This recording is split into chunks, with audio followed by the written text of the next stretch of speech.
जानी ना खाली अतने मानीला मन साके कल सधाई कृपा माई के बखानीला।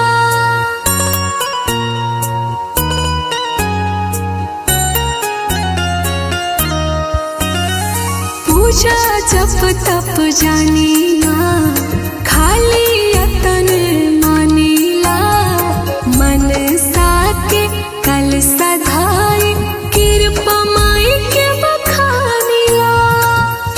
किया मालिन कैसे के मैया के रिझाई हो बोलू कहावा मायरिया के ठहराई हो।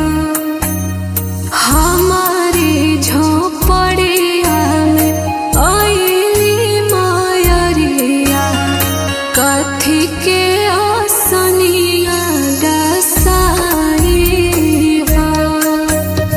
हमारे झोपड़िया में आइली मायरिया कथी के आसनिया दसाई हो।